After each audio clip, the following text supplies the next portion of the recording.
గలతీ 1:8 పరలోకం నుండి వచ్చిన ఒక దూతైనను మీకు ప్రకటించిన ఎడల అని పౌలు రాస్తున్నాడు.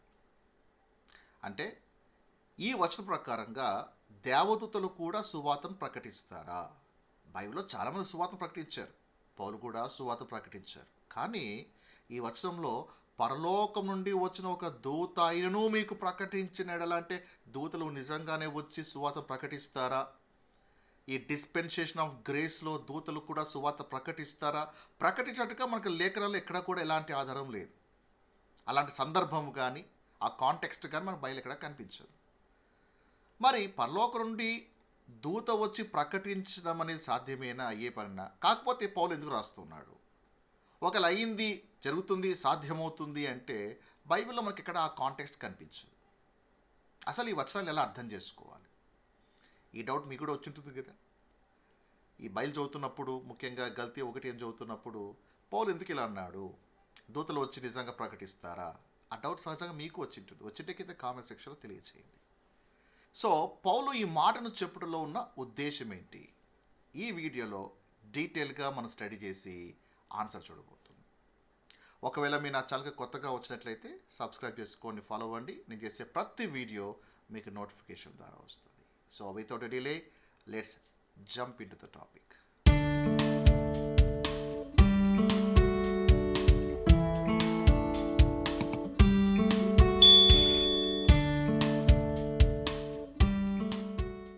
గలతీ 1:8 మేము మీకు ప్రకటించిన సువార్త గాక మరి యొక్క సువార్త మేమైనను పరలోకం నుండి వచ్చిన ఒక దూతైనను మీకు ప్రకటించిన యెడల అతడు శాపగ్రస్తుడవును గాక. ఇక్కడ పౌలు ఏమంటున్నాడు? మీకు ఏ సువార్త అయితే ప్రకటించామో ఈ కృపా సువార్తను, ఆ తర్వాత మేమే వచ్చి మేము ప్రకటించిన ఈ సువార్తకు భిన్నముగా బోధించిన నమ్మకండి. మేమే కాదు, పరలోకం నుండి ఒక దూత వచ్చి ప్రకటించిన, అబ్బో దూత కదా, దూత ప్రత్యక్షమై దూతనే బోధించేసింది కాబట్టి ఇది నిజమే కాబోలు అని మేము ప్రకటించిన ఈ సువార్తకు భిన్నమైన సువార్త ఆ దూత ప్రకటించిన శాపగ్రస్తుడు అని పౌలు అంటున్నాడు. ఇక్కడ ప్రశ్న ఏంటంటే, నిజంగా పరలోకం నుండి ఒక దూత వచ్చి అలాగా ప్రకటిస్తుందా? అది సాధ్యమయ్యేనా? మనం ముఖ్యంగా ఈ డిస్పెన్సేషన్ ఆఫ్ గ్రేస్ పీరియడ్లో, ఈ కృపాయుగంలో దూతలు ఆ విధంగా ప్రకటిస్తారా? దేవుడు దూతల ద్వారా ప్రత్యేకమైన సందేశాన్ని పంపిస్తాడా? ఈ కాలంలో కూడా దూతల పరిచర్య అనేది ఉందా? మొదట ఈ యొక్క ప్రశ్నకు మనకు క్లారిటీ వస్తే మరి పౌలు గారు ఎందుకు అలా అన్నాడో మనకి అర్థమైపోతుంది. సో ప్రశ్న ఏంటంటే, కృపాయుగంలో దేవుడు దూతల ద్వారా సందేశం ఇస్తాడా? దేవదూతల పరిచర్య ఉందా? దూతల సందేశం అనేది ఉందా? తెలుసుకోవాలంటే కొలస్సీ 2వ అధ్యాయానికి వెళ్ళాలి. కొలస్సీ 2వ అధ్యాయము 18వ వచనాన్ని చూడాలి. అతి వినయాసక్తుడై దేవదూతారాధనయందు ఇచ్చ కలిగి, ఏ ఆరాధన చెప్పండి? దేవదూతారాధనయందు ఇచ్చగలిగి తాను చూచిన వాటిని గురించి గొప్పగా చెప్పుకొనుచు తన శరీర సంబంధమైన మనస్సు వల్ల ఊరక ఉప్పొంగుచు. ఈ మాట ఒక డెప్త్ తెలియాలంటే ఇంగ్లీష్ ట్రాన్స్లేషన్ మేము ముందుంచుతాను. ఆ ట్రాన్స్లేషన్ మీరు బాగా గమనించాలి. Let no man beguile you of your reward in a voluntary humility and worshipping of angels, intruding into those things which he has not seen. తెలుగులో ఏముంది? తాను చూసిన వాటి గురించి గొప్పగా చెప్పుకొనుచు అని ఉంది. ఇంగ్లీష్ తర్జుమా చూడండి, intruding into those things which he has not seen. అంటే దేవదూతల ఆరాధన ఉంది, దూతల మీద ఒక భిన్నమైనటువంటి అనుభవాల దినాలు ఉన్నాయి. అయితే వీళ్ళంతా కూడా ఏంటి అంటే intruding into those things which he has not seen. అంటే నిజంగా దూతలు చూశారంటే చూడలేదు. ఈ దేవదూత ఆరాధన ఎట్లా ఉంటుందంటే ఎంత డీప్కి వెళ్ళిపోయారంటే, మాకు దూత కనపడింది, మాకు ఇక్కడ కనపడింది దూత ఇలా రావడము, ఇలా మోసుకు రావడము, దూతలు ఇక్కడ సంచరించడము. నిజంగా వీళ్ళు చూశారా అని అంటే ఆన్సర్ ఇక్కడ ఏంటిది? Which he has not seen. వాస్తవికంగా దూతలు కనపడరు, వాస్తవంగా దూతల సంచారం లేదు, వాస్తవంగా కృపాయుగంలో దేవుడు దూతలతో సందేశం ఇవ్వట్లేదు. మళ్ళీ ఇచ్చాము అన్నట్టుగా వీళ్ళు చెప్పుకుంటున్నారు. ఏంటి అంటే అక్కడ రాయబడి ఉంది, vainly puffed up by his fleshly mind.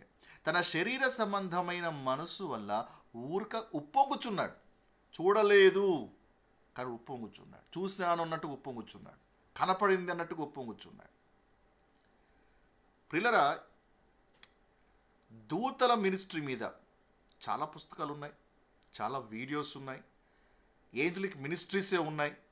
అంటే ఎక్కువగా వాళ్ళ మినిస్ట్రీలు ఎక్కువగా ఈ ఏంజలిక్ వర్డ్స్ ఎక్కువగా వాడుతూ ఉంటారు. అండ్ ఇంకొంతమంది అయితే దూతలు కనపడ్డ గురించి అనేక సాక్ష్యాలు, ఇదిగో పలానా తారీఖున ఇంతమంది దేవదూతలు భూమి తిరిగిపోతున్నారు, పలానా తారీఖున దేవుడు ఇంతమంది దేవదూతలు పంపిస్తున్నాడు, వాళ్ళు మీ పక్క నిలబడ్డారు, మీ చుట్టూ ఉన్నారు, I see angels surrounding you.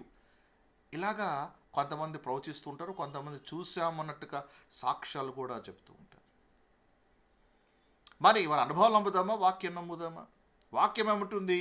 Things which he has not seen but intruding in to those things. అంటే ఏంటిది? చూడకపోయినా అవి చూశాడు అన్నట్టుగా ఆ అనుభవంలోకి దూరిపోతున్నారు. ఇదంతా కూడా ఏంటిది? శరీర సంబంధమైన మనస్సు వల్ల ఉప్పొంగుచూ చెప్తున్నారు, వాస్తవానికి అది జరగట్లేదు. Please understand, in the dispensation of grace period there is no angelic ministry. So angelic ministry అనేది it is related to the kingdom program, not to the grace program. అర్థం చేసుకోవాలి. సో ఏంజలిక్ మినిస్ట్రీ మీద మనం సపరేట్గా మనం video చేస్తాము, అది చాలా డీప్ టాపిక్ అది. But for now you please understand, angelic ministry అనేది డిస్పెన్సేషన్ ఆఫ్ గ్రేస్లో అనేది లేదు. కింగ్డమ్ ప్రోగ్రామ్ ఉన్నంత వరకు కూడా దూతల పరిచర్యని మనకు స్పష్టంగా చూస్తాం. But dispensation of grace start అయిన తర్వాత there is no angelic ministry. కారణం ఏంటి? చాలా కారణాలు ఉన్నాయి, ఒకటి రెండు చెప్పేసి మనం ముందుకు వెళ్ళిపోదాం. అసలు దూతలు ఎవరంటే మెసెంజర్స్. మెసెంజర్ అంటే ఇది మెసేజ్ని మోసుకొని వెళ్ళేవాళ్ళు, దేవుని యొక్క సందేశాన్ని తీసుకొని వెళ్ళి ప్రజలకు చేరవేసేవాళ్ళు, వాళ్ళు మెసెంజర్స్, ఏంజల్స్. మరి కృపాయుగంలో అది జరుగుతుందా అంటే జరగదు. ఎందుకు? కారణం ఏంటి అంటే కృపాయుగానికి సంబంధించినటువంటి బాడీ ఆఫ్ క్రైస్ట్కి సంబంధించినటువంటి డాక్ట్రిన్స్ అంతా కూడా దేవుడు పౌల్ ద్వారా రివీల్ చేశాడు. దేవుడు పౌల్ ద్వారా అవన్నీ కూడా తెలియపరిచాడు. సో పౌల్ గారు ఏం చేశారు? ఈ బాడీ ఆఫ్ క్రైస్ట్ సంబంధించినటువంటి సిద్ధాంతాలు, వివరాలు దేవుని నుంచి పొందుకొని అవన్నీ కూడా సంఘానికి తెలియజేశాడు. So the message is complete. ఏమేమి దేవుడు చెప్పాలనుకున్నాడు బాడీ ఆఫ్ క్రైస్ట్కి అవన్నీ కూడా పౌల్ ద్వారా ఆల్రెడీగా చెప్పేశాడు. And it is complete. కొలస్సీ 1:25 చదవండి.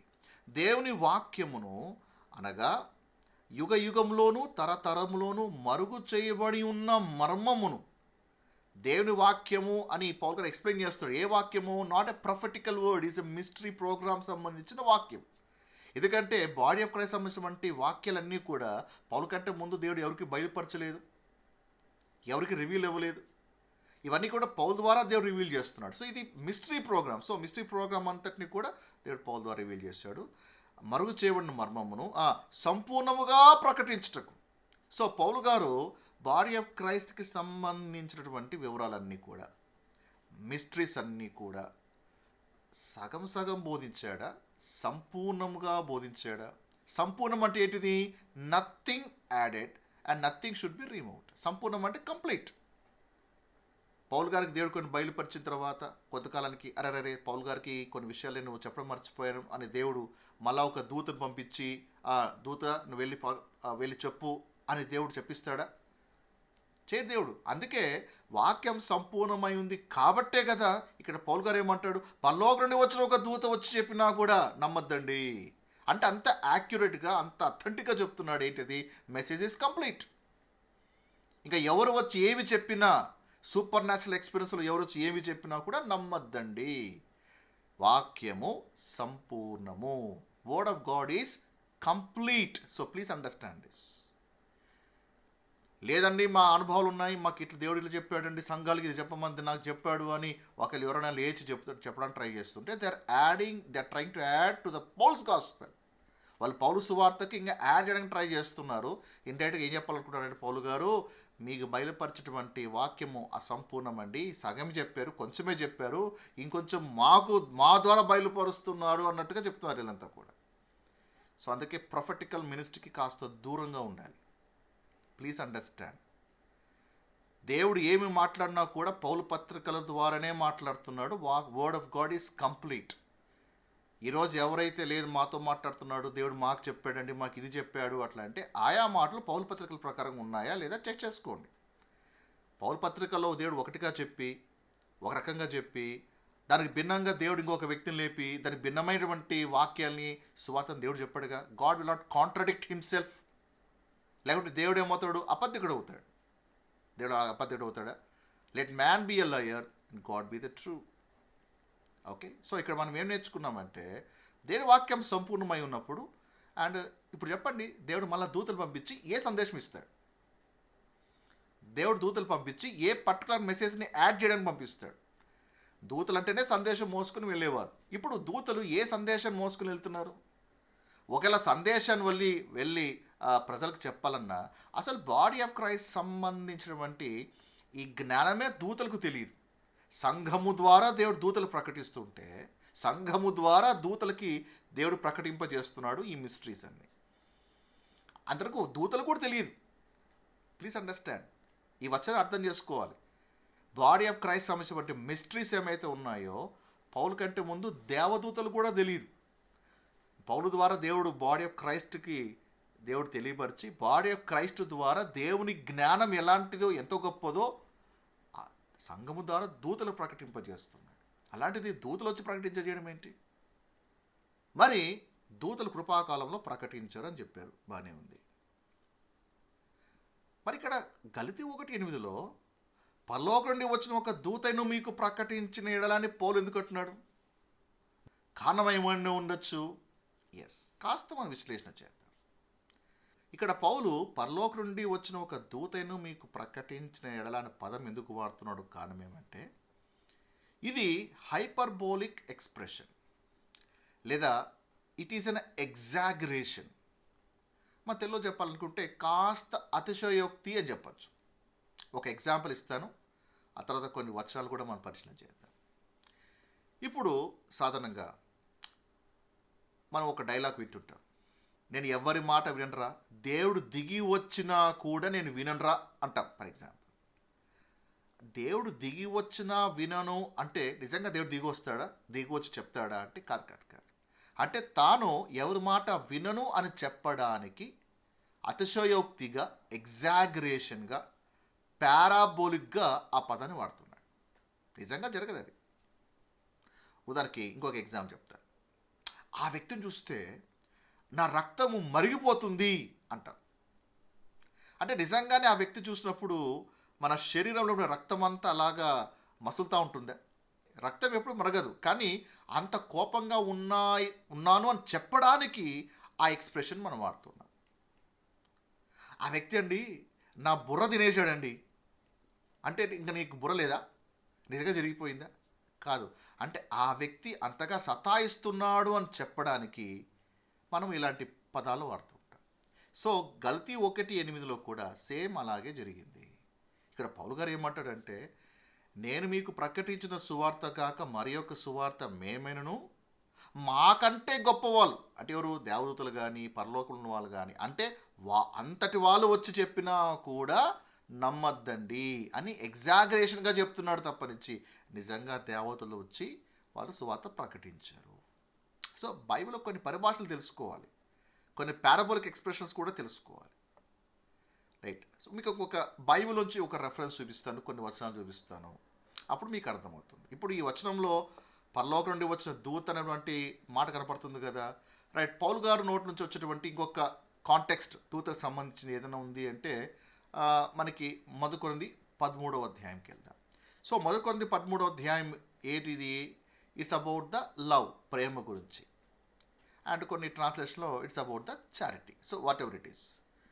మొదటి వచ్చి చూడండి, మనుషుల భాషలతోనూ దేవదూతల భాషలతోనూ నేను మాట్లాడినను, ప్రేమ లేని వాడినైతే మ్రోగేడు కంచును కనుగొన్నాడు తాళమునై ఉందును.